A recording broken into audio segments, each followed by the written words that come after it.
Hi students, welcome to study with basic channel.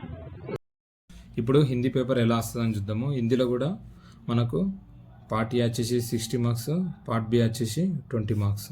ఓకేనా.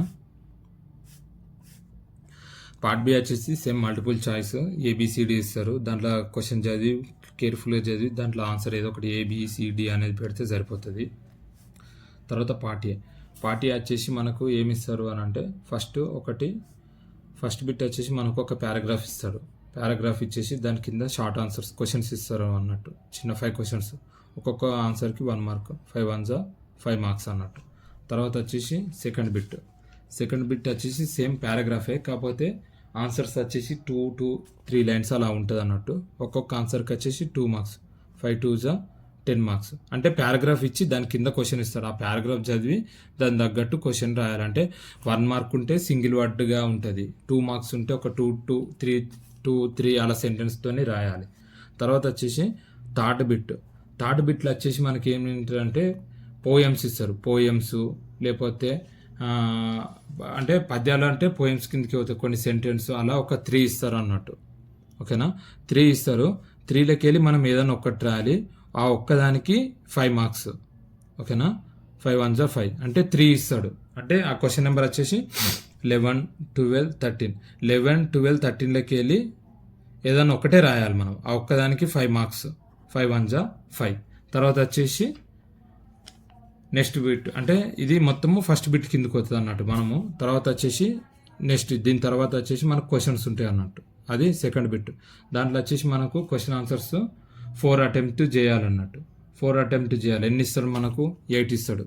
8 ఇస్తే దాంట్లో 4 అటెంప్ట్ చేయాలి. ఒక్కొక్క దానికి 4 మార్క్స్, 16. తర్వాత థర్డ్ బిట్కి వచ్చేసి మనకి ఎన్ని ఇస్తాడంటే 3 క్వశ్చన్లు ఇస్తాడు. దాంట్లోకి వెళ్ళి ఒక్క క్వశ్చన్ రాయాలి. ఒక్కదానికి 8 మార్క్స్, 8 1 8. సేమ్ ఫోర్త్ బిట్ కూడా సేమ్ 3 ఇస్తాడు. ఫోర్త్ బిట్లో 3 ఇస్తాడు. దాంట్లో ఒకటి రాయాలి, 1 8 8. ఫిఫ్త్ బిట్ కూడా 3 ఇస్తాడు. ఒకటి రాయాలి, 1 × 8. ఓకేనా. అయితే దీంట్లో మనకు ఏమి ఇస్తారంటే ఒక్కొక్కసారి లెటర్ కూడా ఇవ్వచ్చు. లేదు అని అంటే ఏదైనా ఫెస్టివల్ గురించి ఎక్స్ప్లెయిన్ చేయమని కూడా రాయొచ్చు ఈ క్వశ్చన్స్లలో. ఓకేనా. మనకు 8 మార్క్స్కు అట్లా ఇచ్చింది కాబట్టి కంపల్సరీ 10 to 12 లైన్స్ ఉండాలి. ఏదో 4 లైన్స్ 5 లైన్స్ రాస్తే మార్క్స్ వేయరు.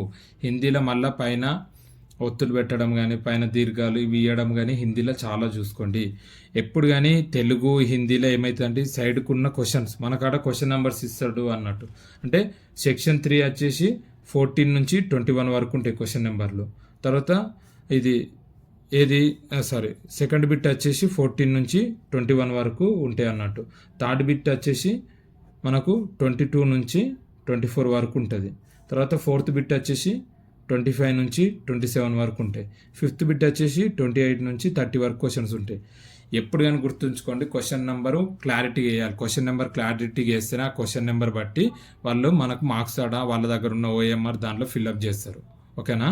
హిందీ అయితే చాలా జాగ్రత్తగా రాయాలి. క్వశ్చన్ నెంబర్స్ దానికి మంచిగా మెన్షన్ చేసి క్వశ్చన్ ఏం అడుగుతుండు, పారాగ్రాఫ్లు నింతే పారాగ్రాఫ్ ఇచ్చిన క్వశ్చన్స్ ఏం అడిగిండు, పైన పారాగ్రాఫ్ చదివితే ఏం అర్థమైంది. ఒకవేళ నీకు హిందీ అర్థం కాకపోతే ఆ క్వశ్చన్ సంబంధించిన వర్డ్ పారాగ్రాఫ్ లేని ఒక కాడ ఉంటుంది. ఆ వర్డ్ ఎత్తికి ఆ వర్డ్కు వెనక ముందు ఏముంది, ఈ క్వశ్చన్కి అడిగిన దానికి రిలేటెడ్ ఉందా చూసి సేమ్ యాజ్ ఇట్ ఈజ్ దాన్ని తీసుకొచ్చి ఈ క్వశ్చన్కి ఆన్సర్ రాయాలి. అదొకటి చూసుకోండి పారాగ్రాఫ్స్లల్లో. ఓకేనా. లాంగ్ ఆన్సర్స్లలో అయితే మాత్రం కంపల్సరీ చదవాలి. చదివితేనే మనం రాస్తాం. తెలుగు అయినా ఇంగ్లీష్ అయితే అవంటే మనకు ఓన్ లాంగ్వేజ్ కాబట్టి రాస్తాం. హిందీ కాబట్టి కొందరికి హిందీ పదాలు తెలియక ఏం రాయలేం. కాబట్టి హిందీ అనేది కంపల్సరీ ప్రిపేర్ కావాలి. మంచిగా ప్రిపేర్ అయితేనే మనము మంచిగా రాస్తాము. ఓకేనా. బాయ్.